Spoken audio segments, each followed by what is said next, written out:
এই ভিডিও শেষে আমরা একটা গেমের সাথে পরিচিত হব, যেই গেম আমাদেরকে পেন টুলে বেশ দক্ষ হতে সাহায্য করবে। হ্যালো ডিজাইনার্স, স্বাগতম আপনাকে ডেভস ড্রাইভে। আমি নাজমুল ইসরাকি। আজকে হচ্ছে ফটোশপের 23 নম্বর ক্লাস। এই ক্লাসে আমরা জানবো পেন টুল সম্পর্কে। তো চলুন শুরু করা যাক।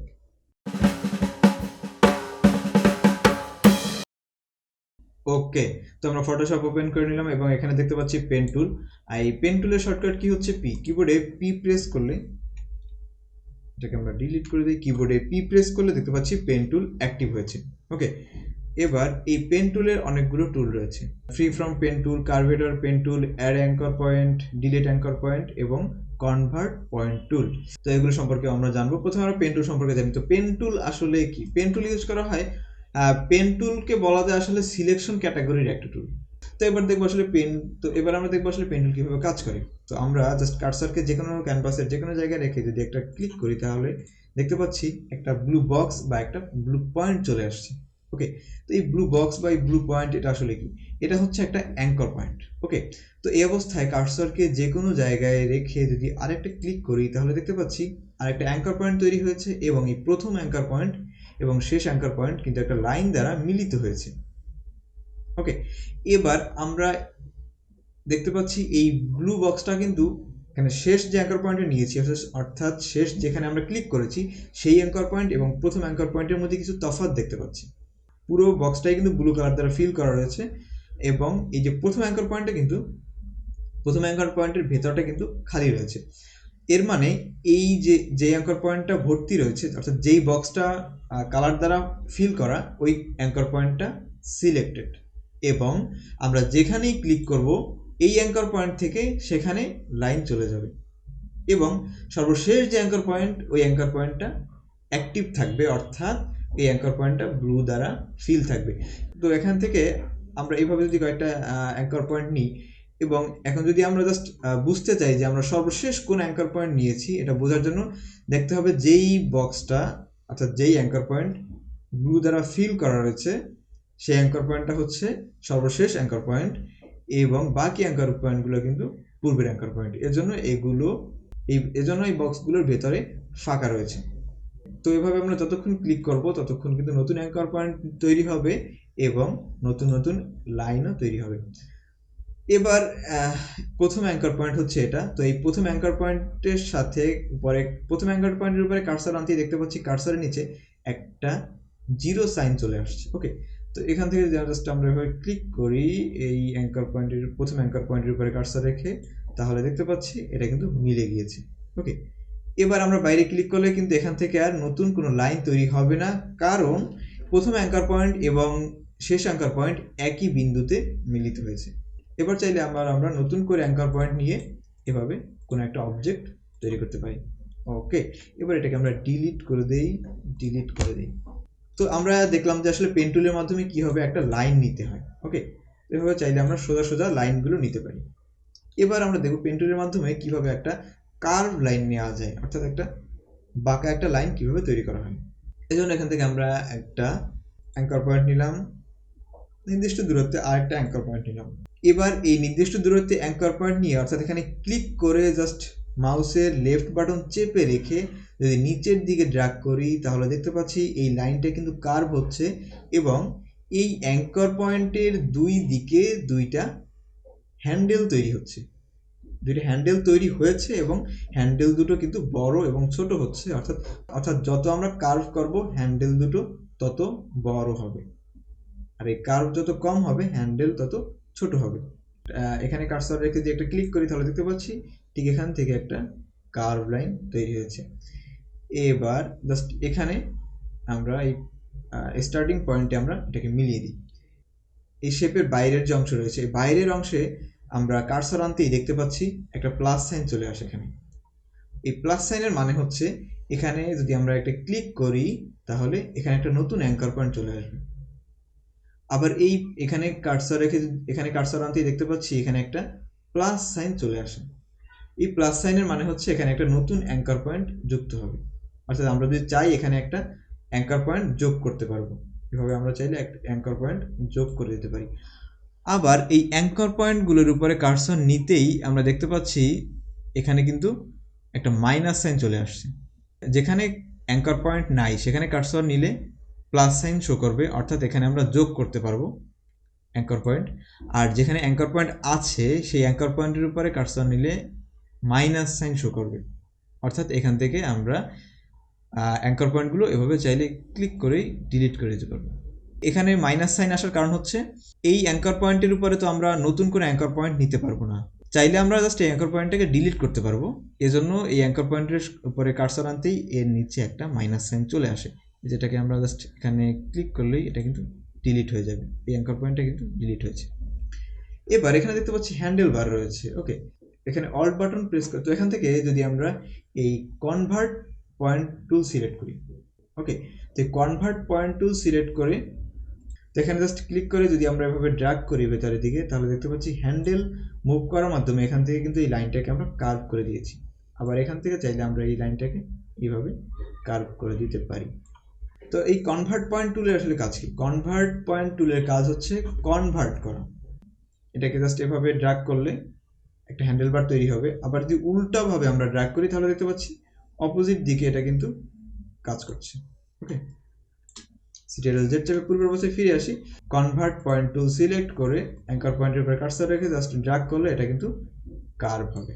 অর্থাৎ এখানে কনভার্ট টুলের কাজ হচ্ছে কনভার্ট পয়েন্ট টুলের কাজ হচ্ছে কোনো কিছু কনভার্ট করা, অর্থাৎ কর্নার থাকলে সেটাকে কার্ভ করা এবং কার্ভ থাকলে সেটাকে কর্নার করা। অ্যাড অ্যাঙ্কর পয়েন্ট টুলের কাজ তো আমরা আগেই জেনেছি, অর্থাৎ যদি কোনো অ্যাঙ্কর পয়েন্টের দরকার হয় এখানে, অর্থাৎ যদি এখানে আমাদের কোনো একটা অ্যাঙ্কর পয়েন্টের দরকার হয় তাহলে দেখতে পাচ্ছি একটা এখানে ক্লিক করলে একটা অ্যাঙ্কর পয়েন্ট চলে আসবে, আবার এখানে ক্লিক করে একটা অ্যাঙ্কর পয়েন্ট চলে আসবে। আবার এই অ্যাঙ্কর পয়েন্ট ধরে জাস্ট এভাবে ড্র্যাগ করে আমরা এখানে এটাকে কার্ভ করে দিতে পারি। আবার এটাকে জাস্ট ক্লিক করে ড্র্যাগ করে এটাকে কার্ভ করে দিতে পারি। আবার এখানে কনভার্ট পয়েন্ট টুল সিলেক্ট করে জাস্ট ক্লিক করলে দেখতে পাচ্ছি এটা কিন্তু কার্ভ থেকে কর্নারে কনভার্ট হয়েছে। ওকে, এটা ছিল অ্যাড অ্যান্ড ডিলিট। এবার হচ্ছে কার্ভেটর টুল এবং ফ্রি ফ্রম পেন টুল। তো এবার আমরা দেখবো আসলে কার্ভেটর টুল ফ্রি ফ্রম টুল কীভাবে কাজ করে। তো এটাকে আমরা ডিলিট করে দিই। তো এখান থেকে আমরা ফ্রি ফ্রম টুল সিলেক্ট করে নিই, জাস্ট এভাবে ক্লিক করে যদি ড্র্যাগ করি তাহলে দেখতে পাচ্ছি এভাবে আমরা চাইলে যে কোনো কিছু ফ্রিলি এভাবে সিলেক্ট করতে পারি। ওকে, এটাকে যেভাবে আমরা যেদিকে নিয়ে যাব একদম ফ্রিলি সেই দিকেই পেন চলে যাবে এবং একটা নির্দিষ্ট এরিয়া কিন্তু সিলেক্ট হবে। এভাবে ক্লিক করে ড্র্যাগ করতে হবে, মাউসের লেফট বাটন চেপে রেখে এভাবে ড্র্যাগ করলে দেখতে পাচ্ছি একটা সিলেকশন এরিয়া তৈরি হয়েছে। ওকে, এগুলো আমরা ডিলিট করে দিই, ডিলিট। ওকে, তো এখানে আরেকটা ব্যাপার হচ্ছে free from pen tool select করে এখানে একটা ম্যাগনেটিক অপশন রয়েছে। এই ম্যাগনেটিক অপশন যদি আমরা অ্যাক্টিভ করে দিই অথবা এনাবেল করে দিই তাহলে দেখতে পাচ্ছি এই পেনের পাশে অর্থাৎ কার্সারের পাশে একটা ম্যাগনেট সাইন চলে আসছে। এবার জাস্ট একটা ক্লিক করে যদি এভাবে আমরা এই ড্র্যাগ করতে থাকি তাহলে কিন্তু ঠিক আমরা যেখানে যেখানে নিয়ে যাব এটা ম্যাগনেটিক স্টাইলে এই পিছনে পিছনে এটা এখানে চলে আসবে। ওকে, তো আমরা এই যেখানে স্টার্টিং পয়েন্ট ছিল এই স্টার্টিং পয়েন্টের সাথে এন্ডিং পয়েন্ট আমরা মিলিয়ে দিই। ওকে, ক্লিক করে একটা অ্যাঙ্কর পয়েন্ট নিলাম, আবারও ক্লিক করে একটা অ্যাঙ্কর পয়েন্ট নিলাম। এবার আমাকে যদি স্বাভাবিক, তো এবার আমরা নিচে এভাবে আবার যদি ক্লিক করি তাহলে দেখতে পাচ্ছি একটা কার্ভ লাইন তৈরি হয়েছে। ওকে, এভাবে ক্লিক করে কার্ভ লাইন এভাবে ক্লিক করলে দেখতে পাচ্ছি পুরো একটা বৃত্ত চলে আসছে।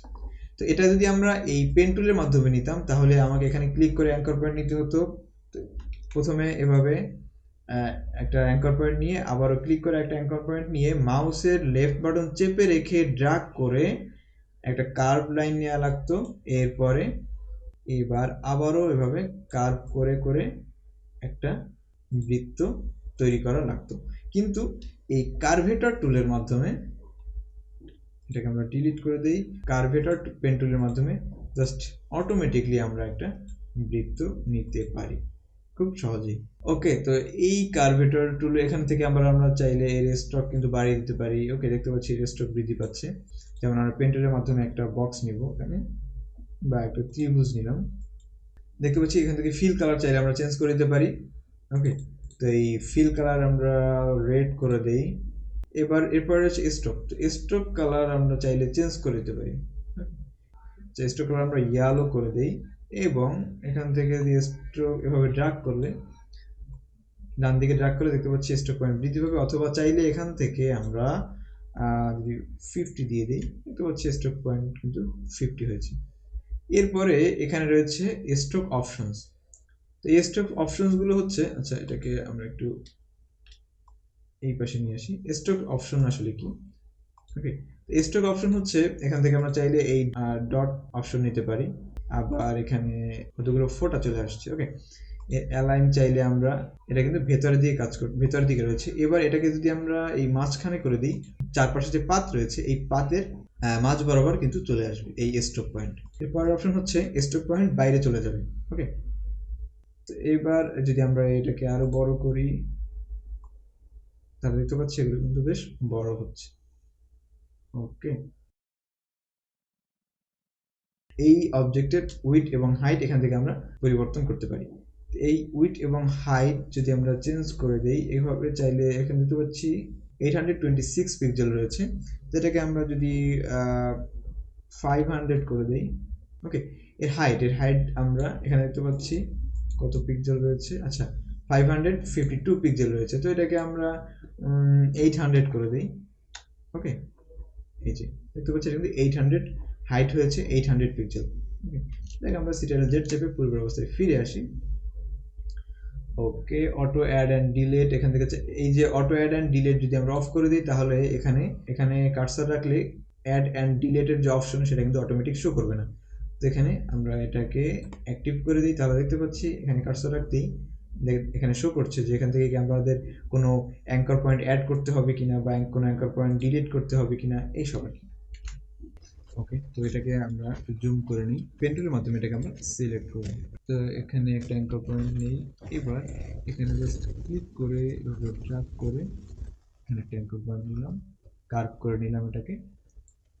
এবার জাস্ট ওকে, তো এখন এখানে আমাদের এই জায়গায় একটা অ্যাঙ্কর পয়েন্ট নেব, কিন্তু আমরা যদি ভুল করে এই অ্যাঙ্কর পয়েন্ট এখানে নিয়ে ফেলি, অর্থাৎ ভেতরে বা বাইরে কোথাও একটা ক্লিক পড়ে যায়, তাহলে আসলে আমরা যেটা করবো সেটা হচ্ছে স্পেস বাটন প্রেস করলে দেখতে পাচ্ছি এটা কিন্তু মুভ করতে পারছি।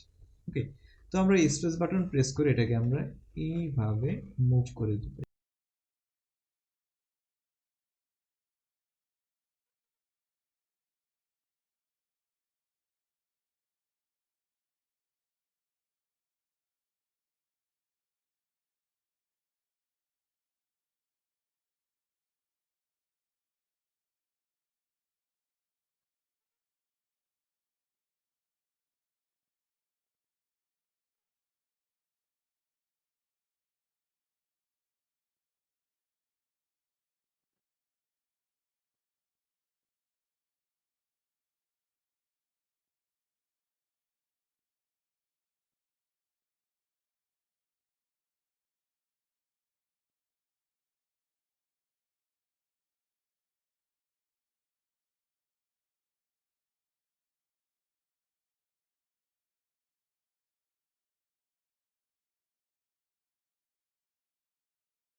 তো এখানে রাইট মাউস ক্লিক করলেই দেখতে পাচ্ছি এখানে একটা অপশন রয়েছে, সেটা হচ্ছে এখানে ক্লিক করলে এটা সিলেকশন হয়ে যাবে।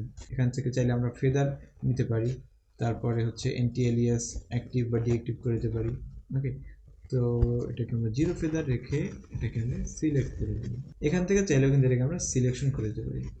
ওকে, আবার সিটিআরএল জেড চেপে আমরা পূর্বের অবস্থায় ফিরে আসি। এখান থেকে আবার চাইলে ক্রিয়েট ভেক্টর মাস্ক করে দিলে ব্যাকগ্রাউন্ড রিমুভ হয়ে যাবে এবং একটা ভেক্টর মাস্ক হয়ে যাবে। এটা এখানে যদি শিফট চেপে রেখে ক্লিক করি, তাহলে দেখতে পাচ্ছি এটা কিন্তু এই যে ভেক্টর মাস্ক কিন্তু বন্ধ হয়েছে, এটা ক্লোজ করে দেওয়া হচ্ছে। আবারও শিফট চেপে রেখে ক্লিক করলে এটা ওপেন হয়ে যাবে। এরপরে আরেকটা অপশন রয়েছে, এটা হচ্ছে শেপ। এই শেপ যদি সিলেক্ট করি, তাহলে দেখতে পাচ্ছি এখানে ভেতরের অংশটা কিন্তু শেপে চলে আসছে। আর ঠিক এই জন্যই এখানে আমরা শেপ নিয়ে কাজ করি না, এখানে আমরা পাথ নিয়ে কাজ করেছিলাম। যেটা এখানে আমরা সিটিআরএল চেপে রেখে জেড প্রেস করে পূর্বের অবস্থায় ফিরে আসি এবং এক্সাম্পল 3 তে চলে যাই।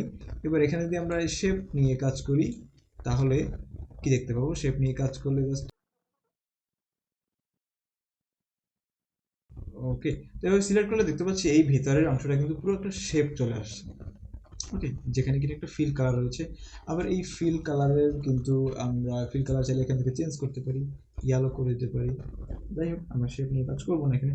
ওকে, দেখতে পাচ্ছি এখানে কিন্তু ব্যাকগ্রাউন্ড রিমুভ হয়ে গিয়েছে এবং ভিডিওর শুরুতেই একটা গেমের কথা বলা হয়েছিল, তো আমরা এবার সেই গেমটা দেখব যে এই গেমের মাধ্যমে কীভাবে পেন টুলের স্কিল ডেভেলপ করা যায়। ওকে, আমরা গুগলে চলে আসবো এবং এখান থেকে সার্চ করব পেন টুল গেম। ওকে, পেন টুল গেম লিখে সার্চ করলে প্রথমেই দেখতে পাবো দ্য বিজিআর গেম। এই বিজিআর গেম ওপেন করে নিব। তো এখানে বলা হচ্ছে যে এই যে পয়েন্ট রয়েছে এই পয়েন্টে জাস্ট ক্লিক করে, এবং এখানে লেখা হচ্ছে যে এখানে আমার কাছে আর মাত্র 2টা অ্যাঙ্কার পয়েন্ট নেওয়ার অপশন আছে। ওকে, তো এখানে একটা ক্লিক করে অ্যাঙ্কার পয়েন্ট নিলাম। ওকে, এখানে একটা ক্লিক করে অ্যাঙ্কার পয়েন্ট নিলাম। এবার এখানে বলা হচ্ছে যে শিফট চেপে রেখে, আচ্ছা এখানে আমি এটাকে এখানে শিফট চেপে রেখে দেখতে পাচ্ছি এখানে আমার কাছে আর মাত্র 4টা অ্যাঙ্কার পয়েন্ট নেওয়ার সুযোগ রয়েছে। শিফট চেপে রেখে জাস্ট এখানে সোজা একটা লাইন নিলাম। তো শিফট চ্যাপ্টারে বলা হয়েছে যে সোজা লাইন নেওয়ার জন্য জাস্ট এভাবে ক্লিক করে অ্যাঙ্কার পয়েন্ট নিয়ে। ওকে, তো এবার এখানে দেখানো হচ্ছে যে আসলে এটা কিভাবে নিতে হবে। ওকে, এই তো ঠিক একই নিয়মে আমরা জাস্ট এভাবে অ্যাঙ্কার পয়েন্ট নিলাম। তো সিটিআরএল চেপে রেখে জেড প্রেস করলে কিন্তু এখানেও এটা পূর্বের অবস্থায় ফিরে আসবে। এভাবে একটা হ্যান্ডেল বার নিলাম শিফট চেপে সোজা। এরপরে এখানে জাস্ট ক্লিক করে এভাবে একটা লাইন নিলাম, এখানে ক্লিক করে একটা। ওকে ওকে, তো এখানে কিন্তু এই গেমটা খেলার জন্য আমাদের কাছে নির্দিষ্ট অ্যাঙ্কার পয়েন্ট থাকবে। ওকে, তো এখানে জাস্ট ক্লিক করে এই যে ওকে এরকম হ্যান্ডেল বার নিয়ে অল্ট বাটন চেপে রেখে এটাকে এই জায়গায় নিয়ে আসবো। ওকে, অল্ট বাটন চেপে রেখে এটাকে আমরা এইভাবে ভেঙে ফেলতে পারবো, অর্থাৎ এটাকে মুভ করতে পারবো, এটাকে এই জায়গায় নিয়ে আসবো। এবার এইখানে কার্সার রেখে এইভাবে ড্র্যাগ করে আবারও এই অবস্থায় অল্ট চেপে রেখে এটাকে হ্যান্ডেলটাকে এখানে নিয়ে আসবো। এবার এখানে ক্লিক করলে এই শেপ চলে আসছে। তো এভাবে চাইলে এই গেমটাকে কন্টিনিউ করে আমরা পেন টুলে কিন্তু বেশ দক্ষ হতে পারি। ওকে ডিজাইনার্স, তো এই ছিল ফটোশপের পেন টুল। আশা করি পেন টুল সম্পর্কে আপনারা ধারণা পেয়েছেন। ধন্যবাদ সকলকে।